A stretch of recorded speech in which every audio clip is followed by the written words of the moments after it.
लाई स्वीकार्छौँ तर पुनरुत्थानलाई स्वीकार्दैनौँ भने हामी अधुरो हुन्छौँ। उहाँ मर्नु बौरी उठ्नु भएको जीवनले चाहिँ हामीलाई थुप्रै कुराहरूको निश्चयता दिन्छ। यस कारणले गर्दाखेरि आज तपाईँ सबैजनालाई ख्रीष्ट यीशु बौरी उठ्नु भएको यो समयको शुभकामना पनि म व्यक्त गर्न चाहन्छु। अनि आजको वचनलाई म यहाँनिर पाठ गर्नेछु। पहिलो कोरिन्थी 13 अध्यायको 13 पदमा यसरी लेखिएको छ, तर विश्वास, आशा, प्रेम यी तीन रहन्छन् र यिनमा सर्वोत्तम चाहिँ प्रेम हो। आमेन। पहिलो कोरिन्थी 13 अध्यायको 13 पद के लेखिएको छ अरे? तर सबैले भन्नुहोस् त, तर विश्वास, आशा, प्रेम यी तीन रहन्छन् र यिनमा सर्वोत्तम चाहिँ प्रेम हो। सर्वोत्तम चाहिँ के अरे? छेउको साथीलाई भनिदिनुहोस् त। खै अगाडिकोले भनेन, यता खै यता ल, मैले आँखै हेर्दैछु। ल छेउको साथीलाई भनिदिनुहोस् त, सर्वोत्तम चाहिँ प्रेम हो। हाम्रो अजय भाइले भनेन है, सर्वोत्तम चाहिँ प्रेम हो भन्नुहोस् त्यो साथीलाई। आमेन। हालेलुया। परमप्रभु परमेश्वरको वचन यूहन्ना 3:16 भन्छ, किनभने परमेश्वरले संसारलाई यस्तो प्रेम गर्नुभयो कि उहाँले आफ्नो एकलौते पुत्रलाई दिनुभयो ताकि उहाँमाथि विश्वास गर्ने कोही पनि नाश नहोस् तर त्यसले अनन्त जीवन पाओस्। ख्रीष्ट यीशु नै प्रेमको सन्देश बनिकन तपाईँ र मेरो लागि आउनु भएको छ। अनि प्रेमलाई चाहिँ परमेश्वरले विश्वास, आशा र प्रेम यो तीनवटा मध्येमा महान भन्नुभएको छ। हामी अर्को एउटा खण्डलाई पढ्छौँ। तपाईँले मसँग यूहन्ना रचित सुसमाचारको किताब 20 अध्यायलाई हामी 1 पददेखि 18लाई हामी पढ्छौँ। आज हामी अघि हाम्रो सञ्चालकज्यूले भन्नुभयो कसैलाई पनि हतार छैन के छ, ड्युटी पुग्नुपर्छ भन्ने भन्नुहोस् तपाईँहरूलाई। म एकदम सुटुक्क मलाई मेसेज गर्नु भने यसो म यहाँबाट यसो गरिदिन्छु है। यहाँनिर एउटा खण्ड पढ्छौँ हामी। हप्ताको पहिलो दिन नानीहरू इमानुएल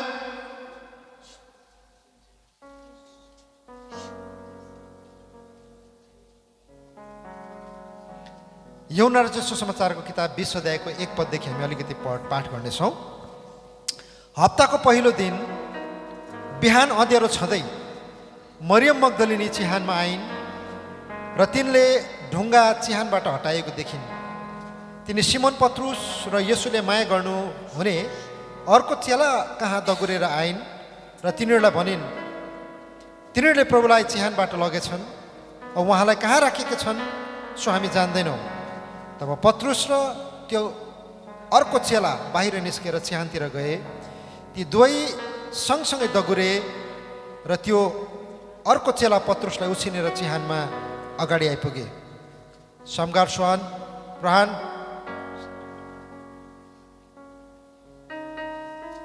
औ निहुरेर हेरी सुती कपडाहरू त्यसै पडिरहेका देखे, तरै पनि तिनी भित्र पसेनन्। तिनका पछि पछि लाग्दै सिमोन पत्रुस पनि आए र चिहानभित्रै पसे। तिनले सुती कपडाहरू त्यसै पडिराखेको देखे। उहाँको शिरमा भएको रुमाल चाहिँ सुती कपडाहरूसित होइन तर अलग्गै एक ठाउँमा बेहोरिएको देखे। तब चिहानमा पहिले आइपुग्ने अर्को चेला पनि भित्र पसे र त्यो देखेर तिनले विश्वास गरे, किनभने तिनीहरूले उहाँको पुनरुत्थान हुनैपर्छ भन्ने धर्मशास्त्रको वचन अहिलेसम्म जानेका थिएनन्। त्यसपछि चेलाहरू फेरि आफ्ना आफ्ना घरमा गए। तर मरियम चिहान बाहिर रुँदै उभिरहेकी थिइन्। तिनले रुँदै चिहानतिर निहुरेर हेरिन् औ जहाँ येशूको लास रहेको थियो त्यहाँ सेतो वस्त्र लगाएका दुई स्वर्गदूतहरूलाई एउटा शिरतिर र अर्को पाउतिर बसिरहेका तिनले देखिन्। उनीहरूले तिनलाई भने, ए नारी किन रुन्छौ? तिनले उनीहरूलाई भनिन्, किनभने तिनीहरूले मेरा प्रभुलाई लगेछन् उहाँलाई कहाँ राखेका छन् म जान्दिनँ। यी कुरा भनेर तिनी पछिल्तिर फर्किन् र तिनले येशूलाई उभिरहेको देखिन्। तापनि यीशु नै हुनुहुन्छ भनी चिनिनन्। येशूले तिनलाई भन्नुभयो, ए नारी, तिमी किन रुन्छौ? कसलाई खोज्दछौ? तिनले उहाँलाई माली ठानेर भनिन्, हजुर, तपाईँले उहाँलाई यहाँबाट लैजानु भएको भए कहाँ राख्नु भएको छ मलाई भन्नुहोस् र म उहाँलाई लैजानेछु। येशूले तिनलाई ए मरियम भन्नुभयो। तिनले फर्केर उहाँलाई अरामीमा भनिन्, रब्बोनी, अर्थात् हे गुरुज्यू। येशूले तिनलाई भन्नुभयो, मलाई नछौ, किनभने म अहिलेसम्म माथि पिता कहाँ गएको छैन। तर मेरा भाइहरू कहाँ गएर तिनीहरूलाई भनिदेऊ, म मेरा पिता र तिनीहरूका पिता औ मेरा परमेश्वर र तिनीहरूका परमेश्वर कहाँ जान्छु। मरियम मग्दलिनी चेलाहरू कहाँ आइन् र मैले परमप्रभुलाई देखेँ भनेर उहाँले मलाई यी कुरा भन्नुभयो भन्ने समाचार तिनले ल्याइन्। आमेन। यहाँनिर यीशु ख्रीष्टको बौरी ठाएको दिन भएको घटना यहाँनिर हामी हेर्छौँ। बिहान झिसमिसे उज्यालोमा चाहिँ मरियम भन्ने एउटा स्त्री येशूलाई राखेको चिहानमा गएका थिए। अनि त्यो चिहानको बन्द गरेको ढोका होइन, ढुङ्गा त्यहाँबाट हटाइएको थियो। अनि त्यो हुँदै गर्दाखेरि ऊ एकदमै विचलित भइन्, ऊ रोइन्। उसले रुँदै मेरो प्रभु कहाँ लैजानु भयो भनेर त्यहाँ सोधेको कुराहरू हामी पाउँछौँ। येशूलाई पनि उसले अघि एकछिन चिनेन, तर जसै येशूले ए मरियम भन्नुभयो तब उसले हे रब्बोनी भनेर उत्तर दिएको कुरा हामी पाउँदछौँ। यहाँनिर पत्रुस र अर्को मान्छे छ होइन, अर्को चेला भनेर यहाँनिर वर्णन गरिएको छ। पत्रुस र अर्को चेला पनि कुद्यो। कति बेला कुद्यो भनेर भन्दै गर्दाखेरि जब उनीहरू कहाँ खबर पुग्यो, खबर नपुगिकन चाहिँ त्यो चिहानमा जाने चाहिँ को हो? मरियम मात्रै हो। अनि कुद्ने क्रममा पनि छोडेछ पत्रुसलाई। हामी यहाँनिर थुप्रै पत्रुसहरू छौँ। अर्को साथीले छोडिसक्यो हामीलाई। तर प्रभुको अनुग्रह हेर्नुहोस् न, त्यो रित्तो चिहान चाहिँ पत्रुसले नै पहिला देख्यो। पत्रुसले पनि हरेस खानु हुँदैन भनेको त्यहाँ चाहिँ फेरि पत्रुसले उछिन्ने पनि छ, तर पत्रुसले पनि हरेस खानु हुँदैन। परमेश्वरले त्यो उहाँले राखिदिनु भएको भाग भेट्नलाई पत्रुसलाई पनि अनुग्रह गर्नुहुन्छ। जब हामी बाइबल धर्मशास्त्रलाई हेर्छौँ अनि पुरानो नियम मलाकीदेखि मत्तीतिर चाहिँ सुसमाचारको यो एउटा ठुलो ग्याप छ। 400 वर्षको समय छ। अनि यो 400 वर्षको समयमा चाहिँ 12 जेनेरेसन त्यहाँनिरबाट गयो भनिकन बाइबल इतिहासकारहरूले हामीलाई भन्दछन्। अनि जब हामी यो युगलाई हेर्छौँ, यो युगलाई हामी मनन गर्छौँ, धेरै विद्वानहरूले यसलाई अन्धकारको युग भनेर भनेको छ। धेरै विद्वानहरूले यो युगलाई अर्थात् मलाकीदेखि मत्तीसम्मको युगलाई निराशाको युग भनेको छ। किन भनेर भन्दै गर्दाखेरि परमप्रभु परमेश्वर त्यहाँनिर शान्त रहनु भएको छ। जब हामी त्योभन्दा पहिलाको समयहरूलाई हेर्छौँ, परमप्रभु परमेश्वर आफ्नो मानिसहरूसँग बोल्नुहुन्थ्यो होइन। उहाँ नोहासँग बोल्नुभयो, अब्राहमसँग बोल्नुभयो, मोसासँग बोल्नुभयो होइन, याकुबसँग बोल्नुभयो। यसरी थुप्रै उहाँको अगमवक्ताहरूको मार्फतमा भएर उहाँ बोल्नुभयो। मलाकीसम्म आउँदै गर्दाखेरि पनि परमप्रभु परमेश्वर बोल्नुभयो। तर मलाकी अगमवक्ताको समयदेखि यता येशू ख्रीष्टको जन्मसम्म येशू परमेश्वर बोल्नै हुनु भएन। यसै कारण धेरैजनाले यो निराशाको युग, यो परमेश्वर शान्त रहनु भएको युग भनिकन यहाँनिर वर्णन गरेको छ। अनि मत्तीतिर चाहिँ सुसमाचारको समयमा आउँदै गर्दाखेरि एउटा अचम्मको घटना घटेको छ होइन। के घटेको छ? के घटेको छ? 400 वर्ष परमेश्वर बोल्नु भएन, इजरायलीहरूसँग बोल्नु भएन। त्यसै कारण उनीहरू निराश भयो। अनि अचानक स्वर्गदूतहरू त्यहाँनिर देखा परेको छ। अनि गोठालाहरूलाई के भनेको छ? के भनेको छ? के भनेको छ? अस्ति हामीले क्रिसमसमा के भनेर प्रचार गर्यौँ? नडराऊ। के भनेको छ अरे? नडराऊ। किनभने तिमीहरूको निम्ति एकजना मुक्तिदाताको जन्म भएको छ, जो ख्रीष्ट यीशु हुनुहुन्छ भनिकन स्वर्गदूतहरूले 400 वर्ष बाद इजरायलमा त्यो खबर ल्याए। अनि त्यो खबर ल्याउँदै गर्दाखेरि इजरायलीहरू यहुदीहरूको बिचमा एउटा ठुलो खैला बैला भयो। अनि जसै उनीहरूले यो सुसमाचारलाई सुने, यसु शरीरमा अनि आत्मामा बढ्दै जानुभयो, कदमा बढ्दै जानुभयो। अनि जब उहाँ कदमा बढ्दै जानुभयो, त्यस पश्चात परमप्रभु परमेश्वरको अचम्म अनि अद्भुत कार्यहरू यसुको जीवनबाट त्यहाँनिर हुन थालेको छ। अनि त्योभन्दा पहिलाको युगलाई अघि मैले भन्दै थिएँ होइन, कि त्यो युग चाहिँ एउटा अन्धकारको युग होइन। त्यो युग चाहिँ कस्तो युग थियो भनेर भन्दै गर्दाखेरि परमेश्वरको आवाजलाई सुन्ने युग। त्यो युग चाहिँ कस्तो थियो भनेर भन्दै गर्दाखेरि हाम्रो अघि रवि ब्रदरले भन्दै थियो पर्वहरूको युग थियो होइन। त्यो युग चाहिँ कस्तो थियो भनेर भन्दै गर्दाखेरि बलिदानहरूको युग थियो। त्यो युग चाहिँ कस्तो थियो भनेर भन्दै गर्दाखेरि नियमहरूको युग थियो। अनि परमप्रभु परमेश्वर के भन्नुभयो, एकदम बात गर्न छोड्नुभयो। अनि अघि मैले भन्दै थिएँ त्यो 400 वर्षको युगमा चाहिँ 12 जेनेरेसन खतम भएर गयो, सकियो। अनि परमेश्वरले भन्नुभएको कुराहरू चाहिँ त्यहाँनिर एउटा के भन्छ, एउटा दन्त्य कथा जस्तो भएर गयो कि परमेश्वरले राखिदिनु भएको रीतिविधिका कुराहरू, परमेश्वरले ठहराउनु भएको कुराहरू चाहिँ त्यहाँनिर के भयो,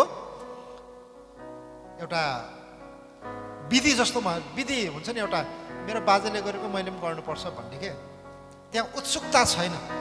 परमेश्वरको वचनलाई आदर गर्ने त्यहाँ चाहना छैन।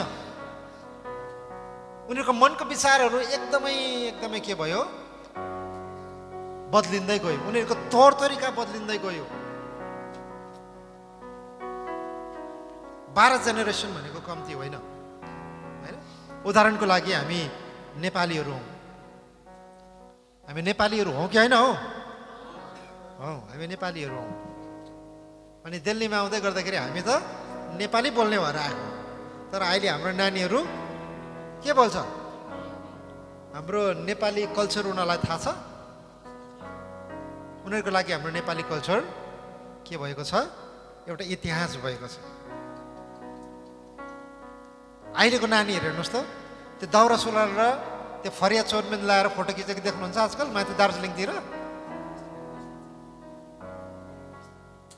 कुनै जग्गाहरूमा अस्ति हाम्रो भाइ अमित अनि उसको परिवारले मिरिकमा होइन त्यो दाउरा सुरुवाल, चौबन्दी चोलो होइन, यस्तो घुम्टो लाएर फोटो खिचिराखेको देख्थ्यो।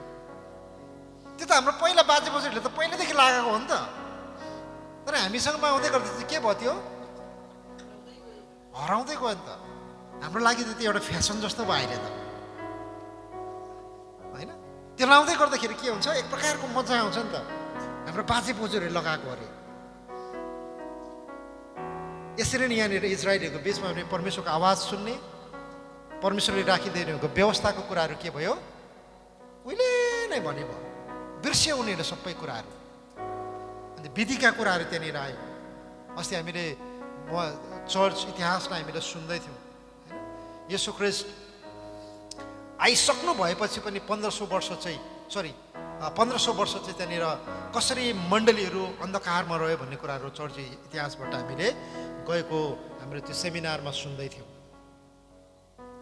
अनि येशू ख्रीष्ट आउनुभन्दा पहिला पनि त्यो रीतिविधिहरू एउटा करकापमा के, जसरी आज हामी यहाँनिर छौँ, पास्टरले त मार्छ गएन भने त कराउँछ भनेर करकापमा छौँ कतिजना, करकापले होइन विधि पुरा गरिरहेको थियो, मन्दिरमा धुपहरू बालिरहेको थियो, बलिदानहरू चढाइराखेको थियो। तर त्यो बलिदानको कुनै अर्थै छैन, किनभने प्रभुको वचनले भन्छ स्वतन्त्र अनि स्वच्छ हृदयले, आनन्दित हृदयले चाहिँ गर्नुपर्ने कुराहरू। अनि उनीहरूले त्यो गर्दै गर्दाखेरि के भयो, परमेश्वर त्यहाँनिर बाटो छोडेर जानुभयो। अनि अचानक त्यहाँनिर अघि मैले भन्दै थिएँ होइन, स्वर्गदूतहरूको मार्फतमा भइकन परमप्रभु परमेश्वरले एउटा आवाजलाई दिनुभयो, हेर तिमीहरूको बिचमा एउटा मुक्तिदाता आउनुभएको छ, तिमीहरूको निम्ति उद्धारकर्ता जन्मनु भएको छ। आनन्द मनाऊ, हर्ष मनाऊ भनेर त्यहाँनिर एउटा 400 वर्षपछि खबर आउँदै गर्दाखेरि जब येशू कदमा बढ्दै जानुभयो, उहाँले आफ्नो कार्यहरू गर्नुभयो, अचम्मको कुराहरू उहाँको जीवनबाट भए होइन। येशूलाई हेर्दै गर्दाखेरि होइन, येशूले गर्नुभएको कार्यहरूलाई देख्दै गर्दाखेरि परम्पराको कुराहरूबाट उनीहरूलाई है येशूले छुटकारा गर्दै गरेको देख्दाखेरि होइन, त्यहाँनिर के भयो भनेर भन्दै गर्दाखेरि रीतिविधि गर्ने मानिसहरू, पुजारीहरू हुन्छ नि होइन, अहिले पनि हाम्रो समयमा त्यही कुराहरू देख्छौँ। त्यति बेला पनि शास्त्री र पुजारीहरू थिए अनि येशू ख्रीष्टले गर्दै गरेको काम देख्दै गर्दाखेरि मानिसहरूको भिड चाहिँ येशूको पछि लागेको देख्छौँ। अनि धर्मको ठेकेदार भन्छ, अहिले पनि छ, हामी अर्को शब्दमा त्यसरी भन्छौँ होइन। इभन इन क्रिस्टियानिटीमा पनि धर्मको ठेकेदारहरू छ। उनीहरूको आय अर्जन रोकिँदै गर्दाखेरि उनीहरूले के गर्यो भनेर भन्दै गर्दाखेरि येशूलाई त क्रुसमा मार्नुपर्छ भनेर भन्यो। अनि जब उनीहरूले स्वर्ग राज्यको कुराहरू येशूको जीवनबाट भइराखेको देख्यो होइन, जब येशूले गर्नुभएको अचम्म नि उदेको कार्यहरू उनीहरूले आफ्नो जीवनमा देख्यो, रीतिविधिका कुराहरूबाट उनीहरूलाई परमेश्वरले साँचो कुरा उनीहरूको बिचमा ल्यायो अनि उनीहरूको बिचमा के भयो भनेर भन्दै गर्दा विश्वास बढ्यो। अब चाहिँ केही हुने रहेछ, अब चाहिँ केही हुने रहेछ। तर उनीहरूले विश्वास गरेको येशूलाई मानिसहरूले कल्भरीको क्रुसमा के गर्यो, झुन्डाएर मारिदियो।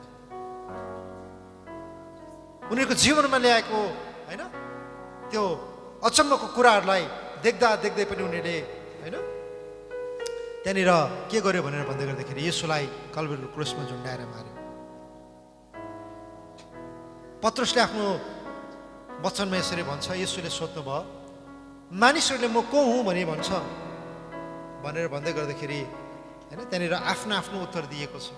तर पत्रुसले चाहिँ के भन्छ भनेर भन्दै गर्दाखेरि तपाईँ जीवित परमेश्वरको पुत्र हुनुहुन्छ, ख्रीष्ट हुनुहुन्छ तपाईँ भनेर त्यहाँनिर जवाब दियो। परमेश्वरको पुत्र हुनुहुन्छ। यहाँनिर यो स्वर्गीय प्रकाशहरू त्यहाँनिर खोलिँदै थियो, स्वर्ग हस्तक्षेप त्यहाँनिर हुँदै थियो।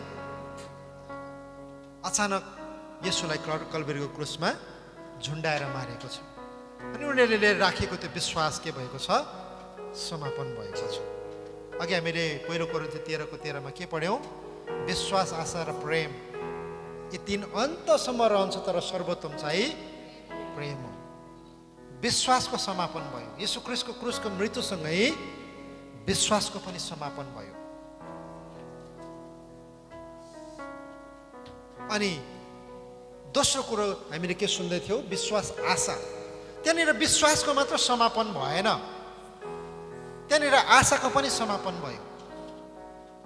थोमाले भन्छ यदि म मेरो औँला उहाँको हत्केलामा जबसम्म हाल्दिनँ तब म विश्वास गर्दिनँ।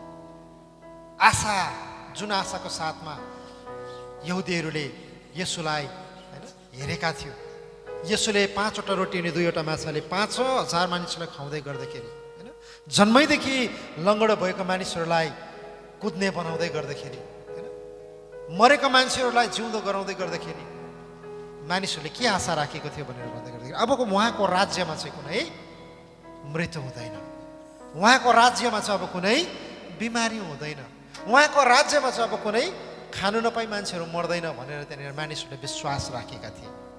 किन भनेर भन्दै गर्दा त्यो समय चाहिँ रोमी साम्राज्य यति साह्रो क्रूर भएका थिए अनि यहुदीहरूमाथि उनीहरूले थुप्रै प्रकारको बर्डन्सहरू होइन, थुप्रै प्रकारको भारहरू उनीहरूले हालिदिएका थिए। अनि येशूले गर्दै गर्नुभएको त्यो चमत्कारलाई देख्दै गर्दाखेरि उनीहरूले येशूमाथि आशा राखेका थिए। अब उहाँको राज्यमा चाहिँ के हुँदैन, भोकले मान्छे मर्दैन, किनभने 5वटा रोटी र 2वटा माछाले हजारौँ मान्छेलाई खुवाएको छ नि त होइन। जन्मैदेखि अन्धोहरूलाई, जन्मैदेखि लाटो बहिरोहरूलाई, लङ्गडोहरूलाई होइन, विभिन्न प्रकारको रोग र होइन भूतात्माले सताएको मानिसहरूलाई छुटकारा दिँदै गर्दाखेरि मानिसहरूको मनमा के भएको थियो, अब उहाँको राज्य आउँदाखेरि चाहिँ कोही पनि यो समस्यामा भएर जानु पर्दैन, अब हामी मर्नु पर्दैन रहेछ। लाजरस अघि पनि हामीले भन्दै थियौँ होइन, लाजरस मरिसकेको थियो, 4थो दिनमा येशूले बौरी उठाउनु भयो। नयन सहरको विधवाको त्यो एकलौतो छोरा मरिसकेको थियो, जिउँदो बनाउनु भयो। अनि यो देख्दै गर्दाखेरि मानिसहरूको मनमा के भयो, आशा आयो। हामी पनि यहाँनिर थुप्रै यो आशामा छौँ। म क्रिस्चियन हुँदै गर्दाखेरि चाहिँ म बिमार हुँदिनँ, म क्रिस्चियन हुँदै गर्दाखेरि चाहिँ मलाई दुःख आउँदैन, म क्रिस्चियन हुँदै गर्दाखेरि चाहिँ म बिमारै हुँदिनँ, मलाई खाँचो हुँदैन, मलाई अपुग हुँदैन भन्ने धारणामा हामी थुप्रै छौँ। प्रेर म तपाईँलाई भन्न चाहन्छु, हामी विश्वासी भयौँ भन्दैमा यो कुराहरूले हामीलाई होइन छोड्दैन। हामी पनि यो थ्रु भएर जानुपर्छ। हामी यहीँनिर पनि थुप्रैजना अहिले अस्वस्थपनमा भएर गइराखेका छौँ। किन भनेर भन्दै गर्दाखेरि दुईवटा कुरा छ। हेर्नुहोस् है, त्यो दुईवटा कुरा चाहिँ के हो भनेर भन्दै गर्दाखेरि पहिलो कुरा चाहिँ परमेश्वरले तपाईँको जीवनमा त्यो समस्याहरूमा भएर जाँदै गर्दाखेरि उहाँले आफ्नो कामलाई प्रकट गर्न चाहनुहुन्छ।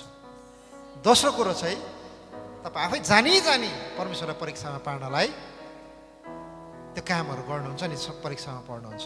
यसुलाई होइन शैतानले परीक्षा गर्दै गर्दाखेरि के भन्नुभयो, तपाईँ यो गजुरबाट हाम फाल्नुहोस्, स्वर्गदूतहरूले तपाईँलाई के गर्नेछ, खुट्टा भुइँमा बज्रन दिने छैन भनेर भन्यो। यसुले हाम फाल्न सक्नुहुन्थ्यो नि त, तर किन उहाँले भन्नुभयो वचनमा लेखिएको छ तैँले आफ्नो परमेश्वरको परीक्षा नगर।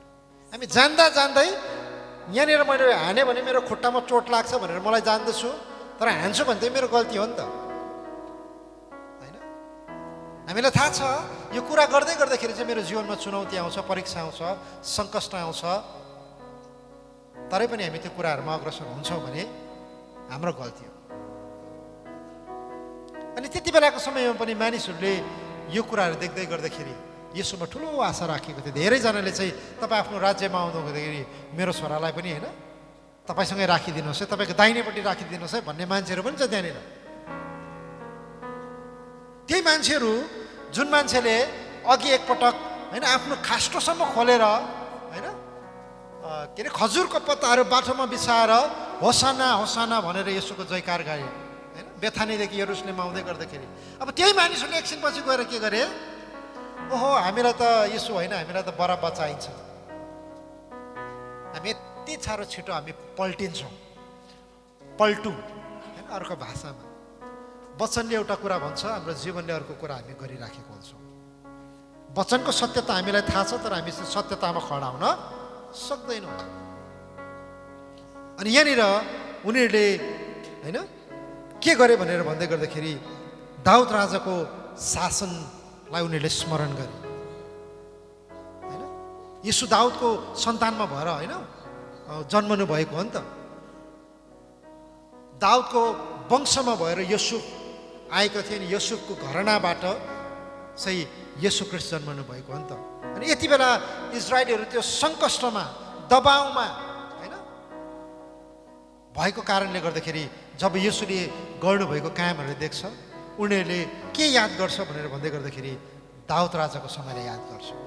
दाउद राजाको समय यति आशिषमय थियो होइन, सबै कुराहरू प्रशस्तता थियो, परमेश्वरको उपस्थिति त्यहाँनिर थियो नि त। अस्ति पनि मैले भन्दै थिएँ होइन, जब दाउद राजा सिंहासनमा बसे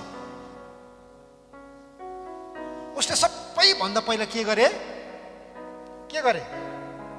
हजुर, दाउद परमेश्वरको भवन त त्यहाँनिर छ होइन, सन्दुकलाई फर्काएर ल्याए। हामी छिटो बिर्सिन्छौँ, हामी साह्रो छिटो बिर्सिनेछौँ। दाउद राजा जब आफ्नो सिंहासनमा बसे ऊभन्दा पहिला इजरायलको पहिलो राजा चाहिँ सावल थियो। अनि सावलभन्दा पहिला चाहिँ न्यायकर्ताहरूको समय थियो। अनि त्यो न्यायकर्ताहरूको समयमा चाहिँ इजरायलबाट एलीको छोराहरू होप्नी र पिनासको अनज्ञाकारिता, उनीहरूको पापको कारणले गर्दाखेरि सन्दुक खोसिएको थियो। अनि त्यो सन्दुक चाहिँ खोसिएर कहाँ गएको थियो, प्यालेस्टाइनमा गएको थियो, राखिएको थियो। अनि प्यालेस्टाइनमा जाँदै गर्दाखेरि पनि त्यो सन्दुकको कारणले गर्दाखेरि प्यालेस्टाइनको भित्र पनि परमेश्वरले क्रोधलाई ल्याउनु भयो। त्यहाँनिर दागोनको मूर्तिहरू ढलेको छ, गिर्खा र पिलाहरू आएको छ, पिलोहरू आएको छ, त्यहाँनिर मुसाहरू हुल्काहुल त्यहाँनिर आएको छ, हैजा त्यहाँनिर फैलिएको छ। यसकारण उनीहरूले के गरे भनेर भन्दै गर्दाखेरि यो चाहिँ परमेश्वरको उपस्थिति भएको जग्गा रहेछ, यसलाई हामीले यहाँनिर राख्नु हुँदैन। अनि उनीहरूले एउटा होइन एउटा गाईको एउटा गोरुहरूको एउटा के बनाएर गाडी बनाएर, गोरु गाडी बनाएर त्यो माथि करारको सन्दुक राखेर फर्काइदिए। अनि त्यो सन्दुक चाहिँ सिधा आएर होइन बेथसेमेस भन्ने जग्गामा आएर अड्किएर बस्यो। अनि बेथसेमेसका मानिसहरूले जब त्यो देखे अनि सट्ट गरे हेर्नलाई, के चाहिँ रहेछ हामी हेरौँ भनेर परमेश्वरको करारको सन्दुकलाई खोलेर हेर्दै गर्दाखेरि बाइबल हाम्रो नेपाली भाषामा चाहिँ 50 लेखिएको छ, तर इङ्ग्लिस बाइबलमा हेऱ्यौँ भने 17,050 जना मान्छे त्यहाँनिर इन्स्ट्यान्ट मरेको छ। परमेश्वरको करारको सन्दुकलाई होइन परमेश्वरको उपस्थितिलाई उनीहरूले अवहेलना गर्दै गर्दाखेरि उनीहरू त्यहाँनिर मरेको छ। उज्जिया त्यहाँनिर मरेको छ। अनि 40 वर्षसम्म सावलले इजरायलमा 40 वर्ष राज्य गरे। कहिले पनि उसले त्यो सन्दुकलाई खोजेन, कहिले पनि वास्ता गरेन।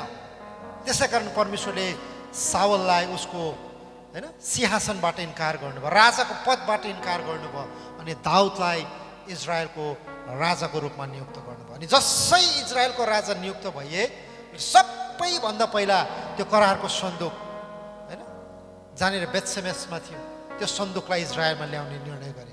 अनि उसले पनि त्यहाँनिर कपी गरेको कुरा हामी पाउँछौँ। अघि पेलेस्टाइनियनहरूले के गरेको थिए, गोरुगाडामा त्यो करारको सन्दुक हालेर पठाएका थिए, तर उनी दाउदले पनि त्यो गोरुगाडा बनाएर कहिले पनि नजोतेको होइन एउटा फ्रेस गोरुगाडा बनाइकन त्यो करारको सन्दुकलाई लिएर आउँदै गर्दाखेरि होइन त्यो सन्दुक लड्न लाग्दाखेरि उज्जिया त्यहाँनिर पक्रिँदै गर्दाखेरि उज्जिया मरेको छ। अनि दाउदले भन्छ म कसरी लान सक्छु, यो त मबाट हुँदैन। अनि त्यहाँनिर कसको घरमा राखेको छ, ओबेदेदोमको घरमा। यो कुराहरूलाई तपाईँले राम्रोसँगले सुन्नुहोस्। यो घरना हाम्रो घरनामा परमेश्वरको वचनको सत्यता नै त्यहाँनिर छ भने प्रभुको आशिष र अनुग्रह हुन्छ। ओबेदेदोमको घरमा राखे अनि त्यहाँनिर 3 महिनामा परमप्रभु परमेश्वरले ओबेदेदोम र उसको घरनालाई यति धेरै ब्लेस गर्नुभयो। जब यो कुराहरू राजा दाउदलाई सुनायो, अब ऊ करारको सन्दुकलाई चाहिँ कसरी ल्याउनु पर्ने रहेछ त भनेर उसले पुरानो कुरालाई निहाले क्या।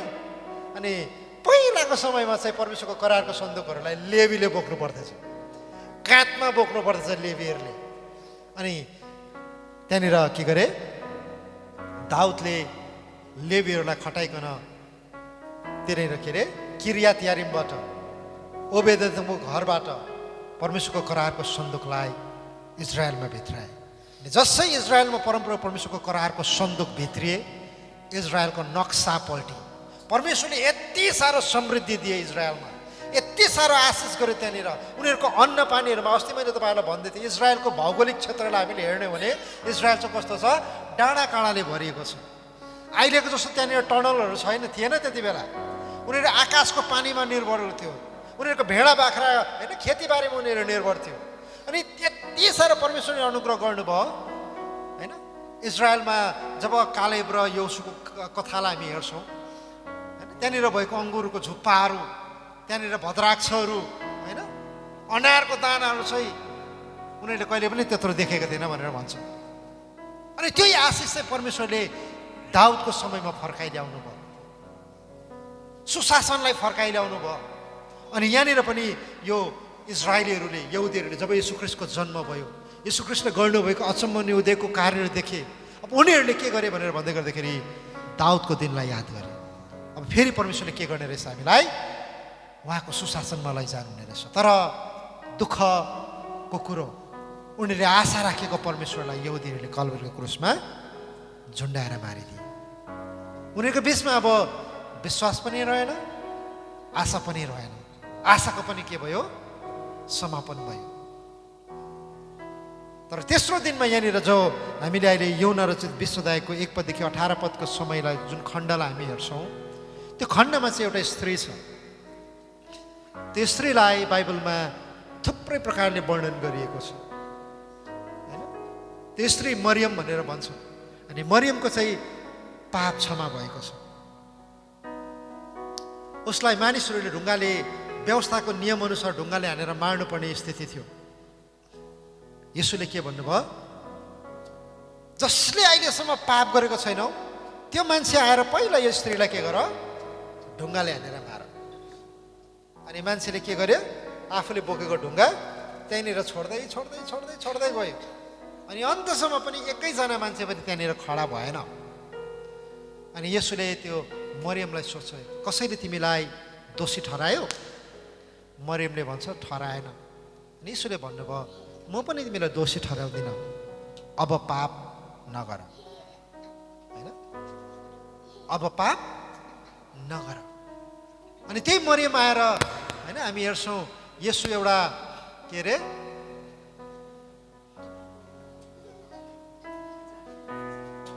तपाईँको पुजारीको घरमा, शास्त्रीको घरमा आएर खाना खाँदै गर्दाखेरि अस्ति पनि हामीले हेर्दै थियौँ वचनमा, यो हप्ताभरिको वचनमा, कि कसरी त्यो स्त्री आइकन जटामसीको भुडुलको फुटाइकन त्यो भित्र रहेको अत्तरले, होइन, यसको कपाल अनि खुट्टालाई धुनुभयो भन्ने कुराहरू। अनि यहाँनिर हामी के हेर्छौँ भनेर भन्दै गर्दाखेरि यो स्त्री विश्वास हराएको कारण अघि थोमाले के भन्यो, जबसम्म मेरो हात म उहाँको त्यो काँटीले छेडेको भागमा म हाल्दिनँ तबसम्म म उहाँलाई विश्वास गर्दिनँ, उहाँ जिउँदो हुनुभएको छ भनेर म विश्वास गर्दिनँ भनेर भने। एकछिन तपाईँहरू ध्यानसँग बस्नुहोस्। हामी वचनको सेवकाई धेरैमा धेरै आधी घन्टा हुन्छ होला, हामी वासरुम साह्रै धेरै युज गर्छौँ। अर्को हप्तादेखि म एकदम ताला लगाइदिन्छु। 2 घन्टा तपाईँ हामीले होइन कन्ट्रोल गर्न सक्छ। किडनी पेसेन्ट छ भने चाहिँ म रोक्दिनँ, किडनी पेसेन्टलाई अलाउ, चाबी दिन्छु म उहाँलाई।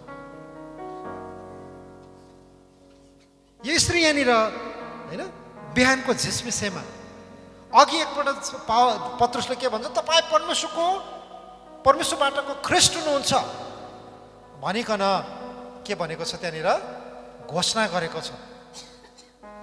यो थोमाले अहिले के भन्यो, जबसम्म म मेरो हात तपाईँको त्यो काँटीले छेडेको त्यो छेडमा म हाल्दिनँ तबसम्म विश्वास गर्दिनँ भने नि, यही थोमा अघि केही समय अगाडि, हामी तपाईँसँग यरुसलेममा जान्छौँ, तपाईँसँग मर्नु पर्यो तापनि हामी मर्छौँ भन्ने मान्छे अहिले के भन्दैछ, म तपाईँको हातमा जबसम्म औँला हाल्दिनँ म विश्वासै गर्दिनँ।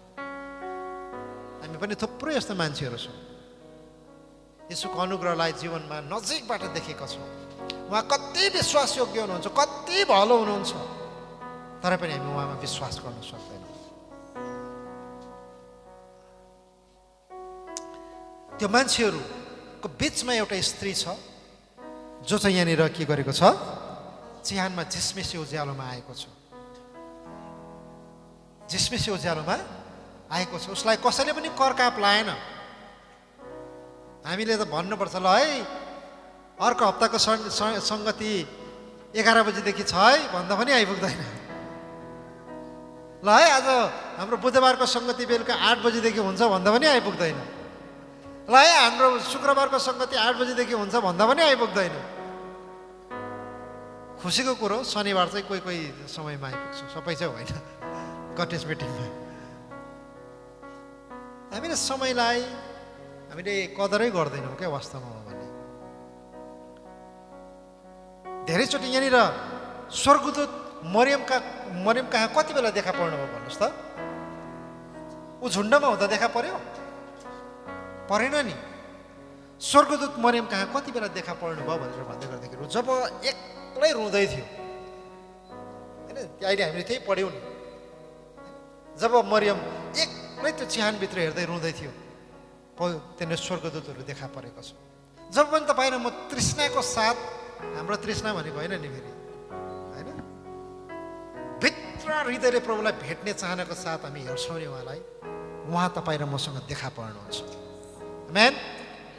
कसरी देखा पर्नुहुन्छ भनेर भन्दै गर्दाखेरि यसरी वचनबाट देखा पर्नुहुन्छ।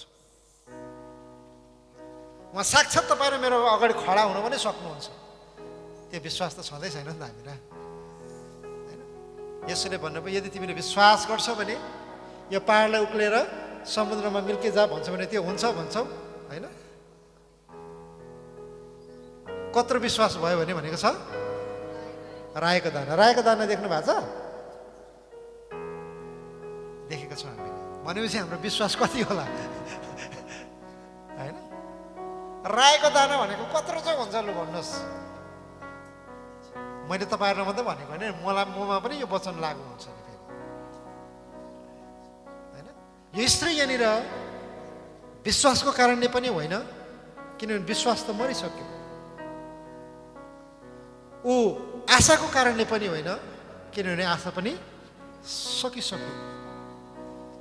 ऊ यहाँनिर हुनुको कारण चाहिँ के थियो भनेर भन्दै गर्दाखेरि प्रेम थियो। उसले यसोलाई प्रेम गरेको कारण थियो यहाँनिर।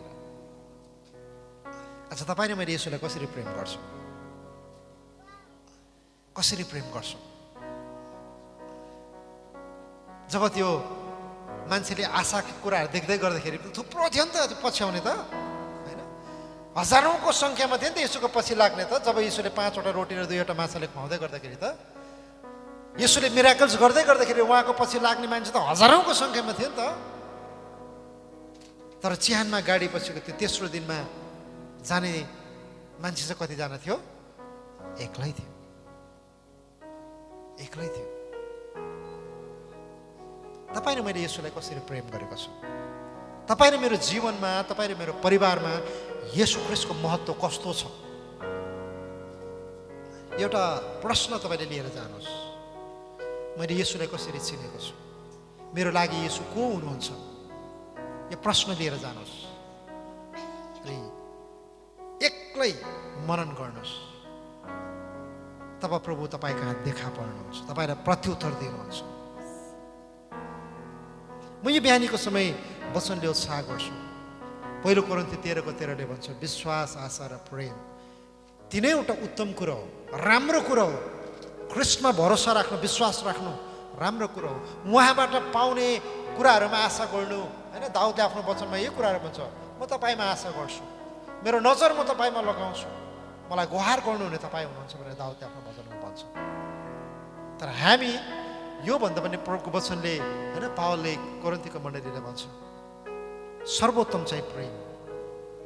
आज यो पुनरुत्थानको सन्देश, रेजुरेक्सनको, होइन, मेसेज तपाईँहरूलाई, मेरो लागि पनि प्रेम। तपाईँ र मैले एउटा अर्कालाई प्रेम गर्न सक्नुपर्छ जसरी परमेश्वरले प्रेम गर्नुभयो, होइन? हामी मण्डलीमा रीतिविधि पुरा गर्नको लागि होइन, रीतिविधि पुरा गऱ्यो भने परमेश्वरको आवाज सुन्दैनौँ हामी, परमेश्वरको उपस्थितिलाई थाहा गर्दैनौँ। जस्तो आउँछौँ त्यस्तै जान्छौँ। पानी कहाँ के अरे पानीको हाँस जस्तै हुन्छ। मण्डलीमा बसिन्छ स्वर्गदूत, कहाँ बाहिर निक्ल्यो भने कालो बोत यसो गरेर, होइन? हाँसको पोथीको बारेमा मैले तपाईँलाई भन्छु नि, होइन? म के गर्छ? पानीमा भइन्छ मजाले सल कुद्छ, होइन? पानीबाट निस्केपछि पखेटा यसो गरेर देख्नुहुन्छ उसको शरीरमा पानी। मैले त देखेको छु, हाँस हाम्रो घरमा पाल्थेँ पहिला। उसको शरीरमा एक बुन्द पानी पनि हुँदैन। त्यस कारणले गर्दाखेरि तपाईँ र म सङ्गतिमा प्रभुलाई भेट्नका लागि आउँछु, उहाँसँग समय बिताउनलाई आउँछु। पास्टरलाई खुसी पार्न नआउनुहोस्, रीतिविधि पुरा गर्न नआउनुहोस्। म त क्रिस्चियन भए, म त चर्च जानुपर्छ भन्ने हिसाबमा नआउनुहोस्। परमेश्वरको उपस्थितिलाई भेट्न आउनुहोस्।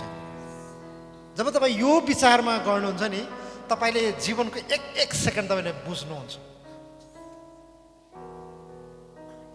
हामी चाहिँ धेरैचोटि मान्छेलाई खुसी पार्नका लागि सेवकाई गरिराखेको हुन्छौँ, सङ्गतिमा हिँडिराखेको हुन्छौँ। म त सिधा भन्छु है, मलाई खुसी पार्नका लागि नआउनुहोस् सङ्गतिमा, होइन? तर परमेश्वरलाई खुसी पार्ने हिसाबमा आउनुहोस्। मान्छेलाई देखाउने हिसाबमा ट्याक्कै सङ्गतिमा नआउनुहोस्।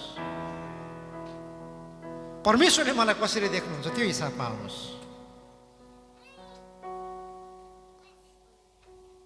यदि हामीले यो मरियमले जस्तो परमेश्वरलाई प्रेम गर्न सिकेका छौँ भने नि, परमेश्वरले हामीले यति हाम्रो पापको गर्दबाट निकाल्नु भएको छ नि। तपाईँ र म आफैले हेर्ने र निहाल्ने हो भने त नि, हामी यति साह्रो पापमा फँसेको मान्छेहरू। तपाईँले तपाईँको जीवनलाई एकछिन निहाल्नुहोस् त, तपाईँ कहाँनिर हुनुहुन्थ्यो अनि आज यसोलाई पाएपछि तपाईँको जीवन कहाँनिर छ? विचार गर्नुहोस् त। यति धेरै अनुग्रह गर्नुभएको छ नि प्रभुले। त्यो अनुग्रह, त्यो प्रेमलाई, त्यो कृपालाई उहाँमा, होइन, धन्यवाद प्रकट गर्नको लागि आउनुपर्ने समय। यहाँनिर यो मरियम रित्तो चिहानमा होइन झिसमिस्यो उज्यालोमा विश्वासको कारणले पनि थिएन, आशाको कारणले पनि थिएन, तर ऊ के को कारणले थियो? प्रेमको कारणले थियो। विश्वास ढल फल्छ। तपाईँको अगाडि लाग्ने चक्कु लिएर यसो राखिदिनु, यीशु ख्रीष्टलाई छोड्छस् कि तँलाई मारिदिउँ भनेर छोड्छु भन्छौँ हामी। अहिले तपाईँले हाम्रो देशको परिस्थितिलाई हेर्नु भएको छ। उत्तर प्रदेशको एउटा घटनालाई तपाईँले हेर्नुहुन्छ भने लट्ठी र तरवार लगेर परिवारहरूको बिचमा जाँदैछ। अहिले थुप्रो अहिले त उनीहरूको भाषामा घर वापसी भन्छ। हाम्रो अगाडि त्यो चुनौती आयो भने त विश्वास त सक्यो नि त, होइन? के छ? मलाई मारिदिनुहोस् यहीँ तर म यीशुलाई छोड्दिनँ भन्ने कोही छ? तपाईँले नगर्ला, तपाईँ त सुसाइड गर्नको लागि त म मर्नको लागि तयार होला, तर तपाईँको छोरालाई तपाईँको छोरीलाई घाँटीमा राखिदिनु छोड्छ कि छोड्दैनस् भने के गर्नुहुन्छ भनेर है भन्नु पनि पर्दैन। उसले आफै लिएर च्यात्नु थाल्छ बाइबल। ल यो बाइबल पनि च्यातिदिन्छु, यो घरमा राखेको नक्सा आयो त नक्सा हुन्छ होइन, नक्सा पनि फालिदिन्छु। विश्वास सक्यो त? यसो आफैले पनि तपाईँ र मलाई प्रेम गर्नुभयो अनि यो मरियम पनि प्रेमको कारण यो चिहानमा छ। तपाईँ र मैले पनि यसोलाई प्रेम गर्न सिक्नुपर्छ। यदि यसोलाई प्रेम गर्छौँ नि, कुनै पनि कुराहरूले पावलले आफ्नो वचन भन्छ के तरवारले के होइन, हानिले के होइन, समस्या र परीक्षाले मलाई ख्रीष्टको प्रेमदेखि अलग गर्न सक्छ भनेर प्रश्न गरेको छ आफैले आफैलाई। ख्रीष्टलाई प्रेम गर्न सिकौँ प्रियहरू, ख्रीष्टलाई प्रेम गर्न सिकौँ। हामीले संसारलाई धेरै माया गरिसक्यौँ अनि त्यो माया एकछिन हुँदाखेरि मात्रै राम्रो देखिन्छ। एकछिनमा चाहिँ माया राम्रो देखिन्छ। आजकल संसारको माया तपाईँले देख्नुहुन्छ नि होइन, श्रीमान श्रीमतीको माया। हिजोस्ति आजभन्दा 1-1.5 महिना 2 महिनाको अगाडिको मात्र घटना। तपाईँलाई थाहा, न्युज हेर्नुहुन्छ हेर्नुहुन्न तपाईँ, मलाई थाहा छैन। एउटा श्रीमान श्रीमतीको बिचको सम्बन्ध जब तेस्रो मान्छेसँग त्यो केटीको होइन प्रेम सम्बन्ध बन्यो, आफ्नो श्रीमानलाई काटिकन ड्रममा हालेर उडाइदियो त अन्त माया छैन त अन्त होइन, फ्याँकिदियो त। 7 पटक होइन त्यहाँनिर घुमिकन बाछा बाँधेको छ। हामीले पनि बाछा बाँधेको छौँ। तपाईँहरू कतिजना विश्वासीहरू हुनुहुन्छ, तपाईँ कतिजनाको हात बधाईको सेवाकाई भएको छ, कतिजनाको पवित्र बिहा भएको छ। हामीले पनि बाछा बाँधेको छौँ त होइन। आज थुप्रो यस्तो परिवारहरू हामी देख्छौँ, विश्वासी परिवारहरू पनि सम्बन्ध विच्छेद भएको सक्छौँ, देख्छौँ। माया छैन त अन्त। तर ईश्वरले गर्नुहुने त्यो माया जुन छ नि, त्यो चाहिँ अगापे भन्छ होइन, स्वर्गीय माया भन्छ। जब त्यो स्वर्गीय मायालाई तपाईँ र मैले बुझ्छौँ नि, तपाईँ र मैले अघि पनि मैले भने हामी एक सेकेन्डको लागि परमेश्वरलाई कृतज्ञता व्यक्त गर्न तपाईँ र म पछि हट्दैनौँ।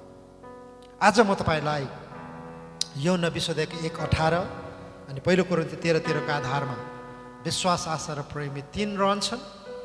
अन्तसम्म रहने कुरा चाहिँ यो 3वटा, तर सर्वोत्तम चाहिँ प्रेम हो भनिकन वचनबाट भनेको कारणले गर्दाखेरि यो मरियम जस्तै तपाईँ र म पनि ख्रीष्टलाई भेट्न मण्डली सङ्गति होइन हाम्रो जमघटमा भेला हुन जरुरी छ।